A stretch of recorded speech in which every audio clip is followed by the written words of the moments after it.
Have you ever heard of a treasure so vast, it could have changed the course of American history?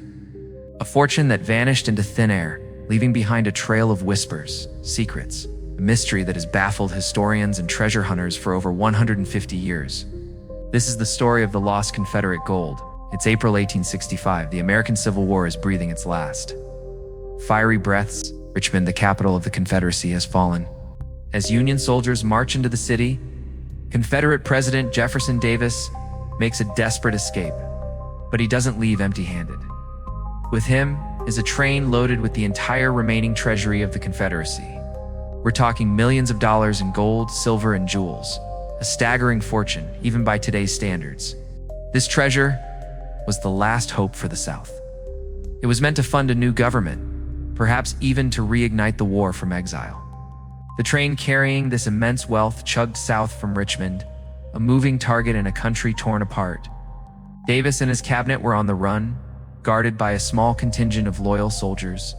Their journey was a frantic dash through the collapsing Confederacy, a desperate attempt to stay one step ahead of the Union Army. They made it as far as Georgia, and then the trail goes cold. The Confederate treasury, this vast fortune of gold and silver, simply disappears. Poof, gone. Jefferson Davis was captured in Irwinville, Georgia, on May 10, 1865. But when Union soldiers searched his belongings, the treasure was nowhere to be found. They found his personal effects, official papers, but the gold, not a single coin. So what happened to it? This is where the story explodes into 100 different theories, each more tantalizing than the last. The official account is rather mundane. Officials claimed the gold was used to pay off desperate Confederate soldiers and to cover final expenses. They say it was parceled out, bit by bit, until nothing was left. But many people don't buy that. How could millions of dollars just be spent? How could it vanish without a more substantial record? This is where the real intrigue begins. For decades, stories have bubbled to the surface. Tales of secret meetings, nighttime burials, and loyal Confederates sworn to protect the treasure until the South could rise again. One of the most persistent legends claims that the gold was divided up and entrusted to several high-ranking officials. Each was given a portion to hide, with the locations known only to a select few. One popular theory centers around a man named Captain William Howard. Legend has it that he was tasked with hiding a significant portion of the treasure. He supposedly buried chests filled with gold coins near his family home in Georgia. For years, people have scoured the area, armed with shovels and metal detectors, hoping to unearth a piece of this lost fortune. Small caches of gold coins have reportedly been found in the region over the years, fueling the belief that the main hoard is still out there waiting. Then there are the maps. Whispers of secret hand-drawn maps have been passed down through generations. These maps, often cryptic and faded with age, supposedly lead to the various hiding spots of the Confederate gold. Imagine holding a piece of paper that could lead you to a fortune, a direct link to a pivotal moment in history.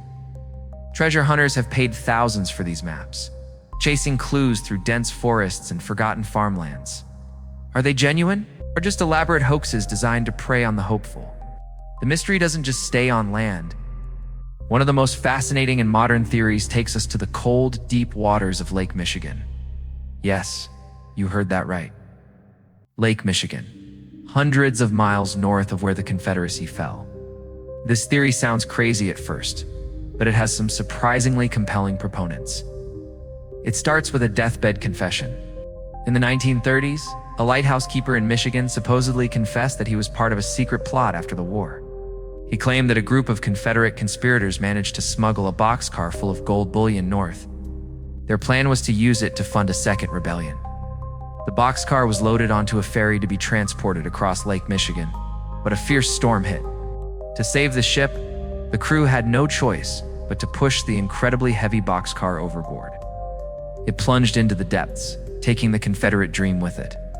For decades, this was just another tall tale. But then in recent years, modern treasure hunters equipped with side-scan sonar and underwater metal detectors believe they've found something.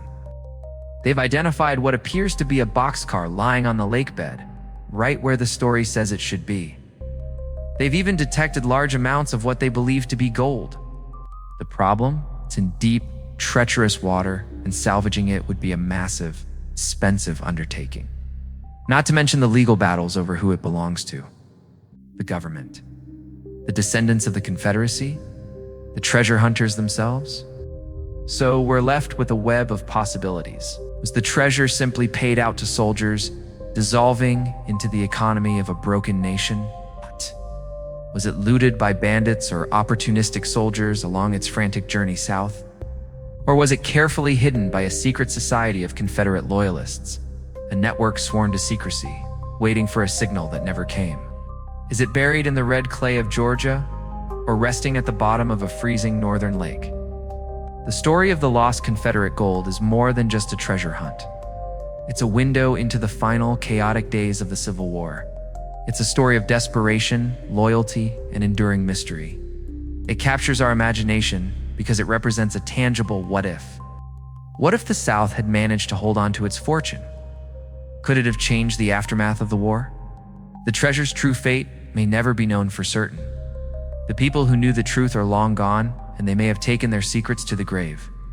But that's what makes the legend so powerful. It lives on in the stories told around campfires, in the ambitious dreams of treasure hunters, and in the dark, unexplored corners of American history. The gold itself may be lost, but its story is a treasure that continues to be discovered by each new generation. Hey, what do you think happened to it? Let me know your theories in the comments below. Thanks so much for joining me on this historical adventure. If you love unraveling mysteries from the past, make sure to hit that like button and subscribe to the channel so you don't miss our next investigation. We've got plenty more secrets to uncover together.